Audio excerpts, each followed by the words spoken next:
Et salut à tous les amis, c'est CryptoPartage, c'est un plaisir de vous retrouver pour la vidéo d'analyse du 24 février 2021, j'espère que vous allez bien.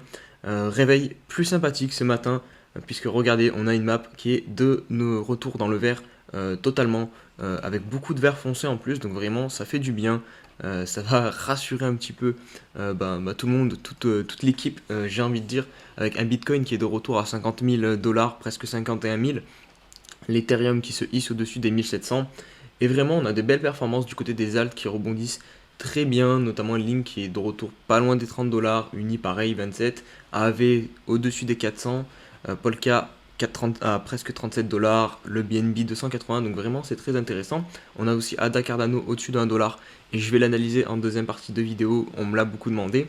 Mais je vais quand même poser le petit mais. On n'est pas totalement tiré d'affaire, donc on va voir ça sur les graphiques. Là, on respire. Encore une fois, on ne descend jamais d'un coup. C'est comme quand on monte jamais d'un coup. Ben là, pareil, on ne descend jamais d'un coup, donc il faut se méfier.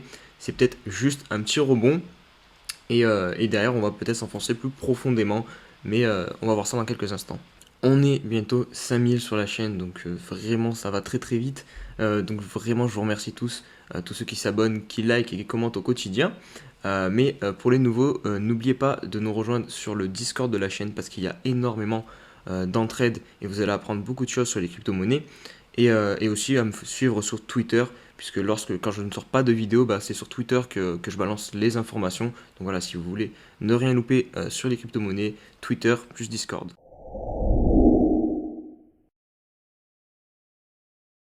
La fin du feuilleton judiciaire pour Tether, donc qui s'acquitte d'une amende de 18,5 millions de dollars. Le Tether, pour ceux qui ne savent pas, c'est tout simplement l'USDT, donc qui est le stablecoin le plus utilisé sur les exchanges, et beaucoup dans les crypto-monnaies craignaient le résultat de cette affaire, puisque Tether était accusé de notamment créer des Tethers alors que derrière ils n'étaient pas backés en véritable dollars. Donc ça évidemment c'est très dangereux. Mais bon voilà, apparemment ça s'est passé. Donc juste une petite amende de 10,5 millions de dollars à payer au procureur général de New York. Et aussi qu'ils n'auront plus le droit d'avoir aucune activité à New York. Mais mis à part ça, du coup on s'arrête là. Les poursuites s'arrêtent. Donc voilà, les autorités laissent, en tout cas aux États-Unis, l'USDT tranquille. Donc voilà, évidemment, c'est une bonne nouvelle pour les crypto-monnaies. Un petit récap rapidement des plus grosses corrections durant les anciens bullruns du Bitcoin pour constater que la correction qu'on a vécue ces derniers jours, c'est pas grand chose finalement, puisqu'on est sur un moins 23% à peu près depuis notre top à 58 000 dollars. Et vous voyez qu'on a eu fréquemment des corrections bien plus importantes sur Bitcoin, et ce pendant un bull run. Donc là, on est passé de 490 dollars à 289 dollars, moins 41%. Et si on prend pendant le bull run de 2017, on a eu notamment un retour de 4 950 dollars à 3 000 dollars, à moins 39%, ou un 3 000 dollars à 1800 dollars, à moins 40%. Et derrière, ça ne nous a pas empêché de venir chercher les 20 000 dollars quasiment. Donc voilà, bien la preuve que ces corrections sont quelque chose de normal et il faut en prendre conscience. Allez, petite news positive encore une fois pour essayer de vous remonter un peu le moral après ce qui s'est passé hier. Donc on a Square, une entreprise de paiement américain qui achète qui fait un nouvel achat puisqu'ils avaient déjà acheté du Bitcoin donc pour 170 millions de dollars. Cette entreprise appartient à Jack Dorsey qui est tout simplement le fondateur de Twitter. La V2 de la plateforme PancakeSwap, qui est PancakeSwap, pour ceux qui ne connaissent pas, c'est un peu la vitrine de la Binance Smart Chain. Commence à se profiler. Donc regardez ce qui pourrait arriver sur PancakeSwap très rapidement. Donc un programme de rachat et de burn de cake, donc qui permettrait de devenir un modèle neutre voire déflationniste.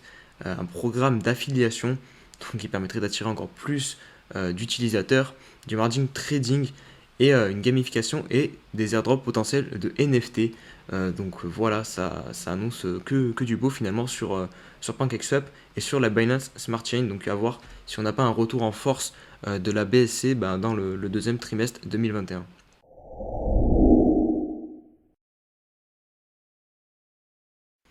Allez, on se retrouve pour l'analyse du Bitcoin. Je sais qu'elle est attendue en ce moment parce que clairement, je vois beaucoup de personnes me demander d'analyser des altcoins et je comprends totalement parce que voilà, chacun bien a ses petits altcoins et on aime bien les alts. Mais globalement, là en ce moment, c'est clairement Bitcoin qui va diriger le marché et je peux vous garantir que si on repart à la baisse très fortement sur Bitcoin, et bah, tous les altcoins suivront et suivront même en amplifié. Donc voilà, pour l'instant, je pense que tant qu'on ne sait pas où va Bitcoin, on n'a pas des idées plus claires sur Bitcoin, et ben se focaliser sur les altcoins, c'est un peu inutile puisque la plupart vont tout simplement suivre le Bitcoin. Et là, bon, on va passer à l'analyse du coup du Bitcoin concrètement. En H4, on débute. Pour moi, c'est pas bon signe au niveau du court terme. C'est pour ça que je vous disais en début de vidéo qu'il faut se méfier. Puisque regardez ce canal haussier qu'on avait depuis début janvier, enfin mi-janvier plutôt, on est vraiment monté très proprement à l'intérieur. Bah là, on l'a perdu, on l'a cassé, c'est officiel. Et on est en train pour moi de venir faire un pullback vraiment parfait. On épouse vraiment bah, du coup l'ancienne oblique et on devrait théoriquement se faire repousser par cette oblique là. Donc il faut se méfier, on est vraiment au plus haut avant d'avoir un signal réellement haussier parce que pour moi là on est sous une oblique, donc on va se faire repousser. Cependant, j'en ai vu beaucoup, notamment Cryptomatrix, nous parler de ce W en RSI. Effectivement, c'est une figure haussière, enfin une figure de retournement de tendance. Là, du coup, on est en tendance baissière en H4. Donc là, vous avez un W sur le RSI. Et ça, les W, vous pouvez aussi le voir sur les cours, avec du coup à l'opposé les M qui eux sont un retournement de tendance haussière. Là, par exemple, allez, il est pas top, hein, mais vous pouvez voir, généralement, ça fait comme ça sur le cours. Hop, comme ça. Vous avez un double top en fait. Deux fois, vous venez chercher une résistance et ensuite, hop, vous corrigez derrière. Donc ça, c'est une figure de retournement de tendance. En gros, on est en tendance haussière et du coup, vous faites un W, un M et ça retourne la tendance, on passe en tendance baissière.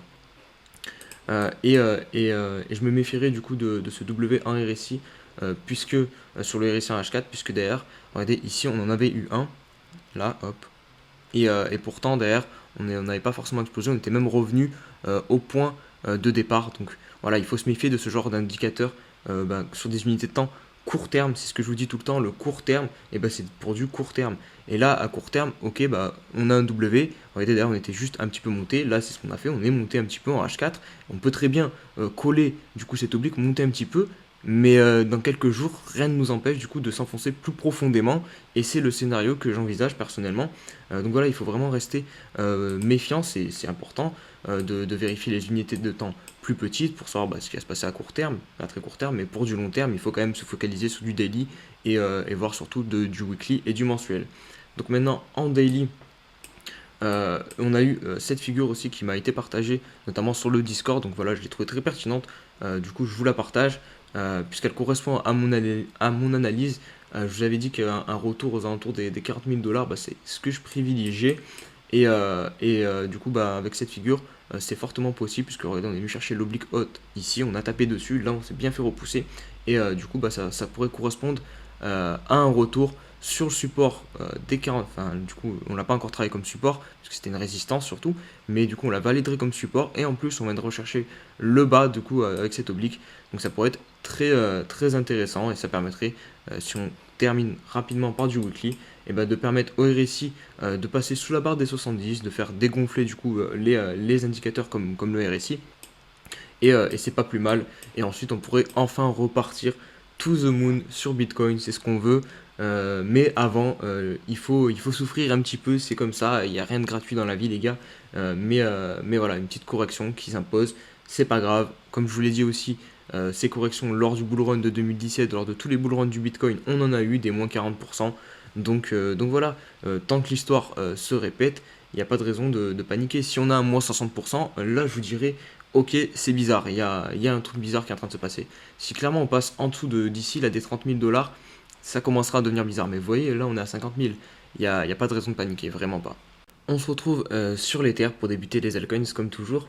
Et regardez, je vais pas y passer beaucoup de temps du coup, puisque vraiment ça ressemble énormément au Bitcoin Et comme je vous l'ai dit, je pense que le marché va être beaucoup dirigé par Bitcoin dans les prochains jours, tout simplement. Et regardez, du coup, on avait ce canal aussi sur le Ethereum qu'on a perdu ici, comme le Bitcoin. On est venu s'appuyer sur l'ancienne résistance de l'ATH de 2017, 1450 $, vraiment parfait, hein.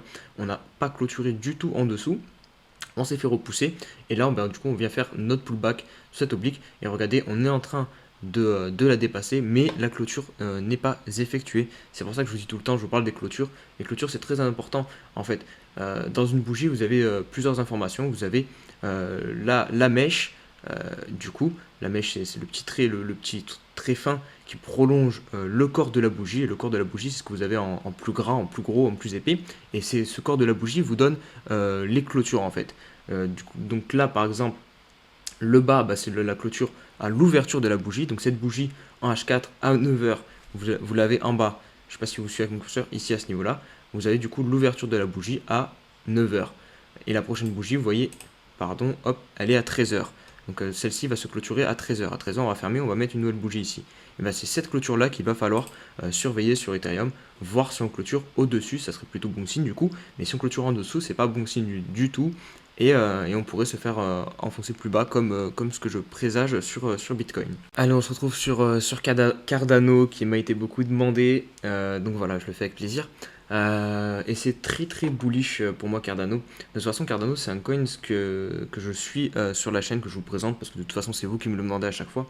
Et plusieurs fois ici, je vous ai dit que dès qu'on avait cette confirmation haussière, ça pouvait être une clôture au-dessus, ça peut être intéressant de se positionner dessus parce qu'on irait très très vite retourner chercher l'ATH, il y avait de grandes chances et c'est ce qui s'est passé sur Cardano.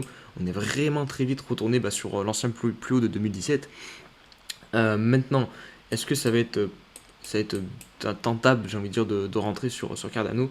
J'aurais envie de dire oui, puisque on va partir en price discovery. Là, on a eu notre clôture weekly, notre signal haussier au-dessus, parce qu'on a clôturé au-dessus de l'ancien plus haut de 2017. Donc c'est très très important comme signal haussier.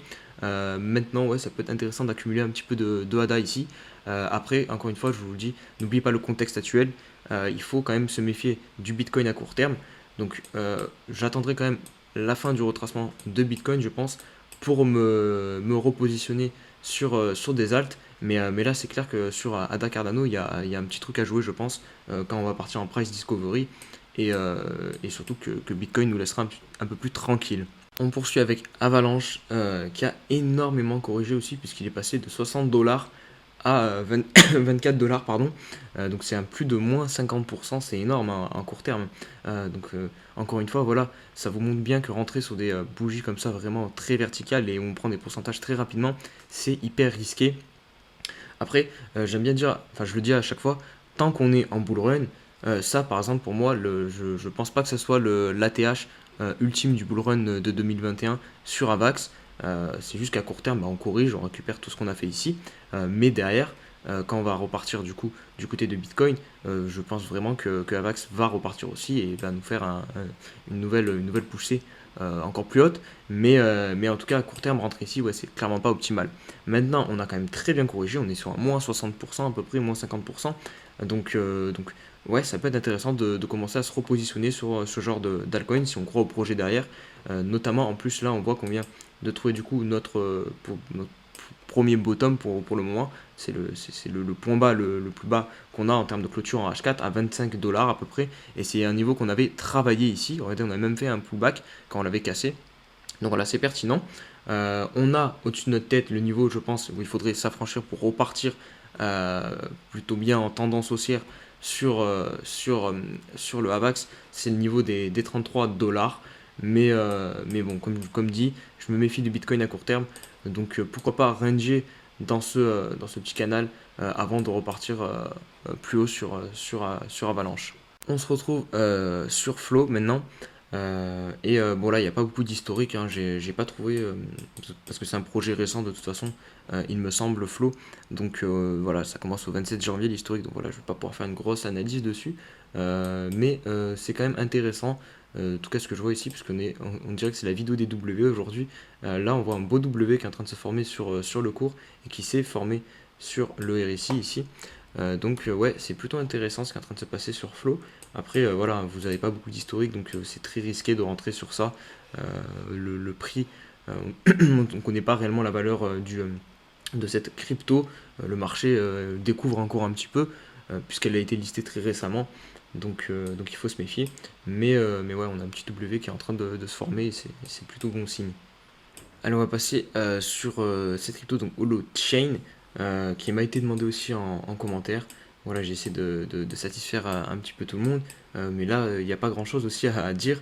J'ai pas plus d'historique, donc pourtant elle date quand même de 2019, mais elle était juste dans une énorme zone d'accumulation, et on a eu droit à un magistral pump pour venir chercher les 0.003, 39, allez, on va dire, dollars. Mais voilà, là, y a pas plus. Il faut pas, là, il faudrait attendre qu'on construise des figures si vous voulez rentrer vraiment sur ce projet. Mais si vous êtes rentré ici, bah, normalement, vous avez dû quand même ressortir un petit peu de vos bénéfices, des bénéfices, hein, tout simplement. Enfin, en tout cas, je l'espère. Puisque là, on a quand même un beau pump. Euh, mais pour rentrer dessus, non, évidemment, là, c'est compliqué. Mais au moins, ça nous montre encore une fois que cette pattern de zone d'accumulation, bah, elle est vraiment très intéressante. Quand on la casse à la hausse, qu'on va faire un pullback dessus, c'est très très intéressant de payer à chaque fois bah, ce pullback, parce que derrière, on peut faire vraiment des gains sympathiques. Allez, on va finir avec le projet AMB que je vous ai partagé il y a quelques jours sur Twitter et sur le Discord. Donc voilà, parce qu'on a cette fameuse pattern de zone d'accumulation, mais celle-là, je dois vous avouer elle est plutôt énorme, et surtout quand on compare au pump en fait, qu'on a eu lors du bull run de 2017, puisqu'il est venu chercher les 2 dollars, et là il vaut 4 centimes. Donc voilà, il y a une hausse énormissime, et on ne peut pas dire que le token est mort, puisque s'il était mort, bah, il irait à zéro, et là on voit clairement qu'il range en fait dans cette zone-ci. Donc après, évidemment, c'est beaucoup trop ambitieux d'imaginer quand même un retour à l'ATH de 2017, mais potentiellement, il y a un petit coup à jouer si on casse cette zone d'accumulation par le haut. Et c'est ce qu'on a fait pour moi ici avec cette clôture. Après, elle est vraiment très très légère. Là, en plus, on se fait renfoncer à court terme. Là, en même temps, c'est à cause du Bitcoin un petit peu. Donc, j'attendrai quand même une clôture un peu plus élevée. Puisque de toute façon, vu qu'on a une marge de progression plutôt énorme derrière, c'est pas très grave si vous payez un poil plus cher ce token. Vraiment, sur les trucs comme ça, je préfère me méfier, puisqu'on on est sûr de rien. Enfin, là, vraiment, le token, il se laisse presque mourir depuis un bon moment. Donc il vaut mieux avoir des belles confirmations, beaucoup de volume qui re-rentre, et là c'est intéressant de payer, parce que ça montre vraiment qu'il y a un nouvel intérêt des investisseurs tout simplement, ou des traders, et que le cours peut bien monter à court et moyen terme. Donc voilà les amis pour cette vidéo, j'espère qu'elle vous a plu. Si c'est le cas, comme d'hab, le petit pouce bleu, le petit commentaire et l'abonnement pour les nouveaux. On se retrouve sur le Discord et sur Twitter. Et sinon, bah, on se dit à demain pour une nouvelle vidéo. Allez, ciao ciao.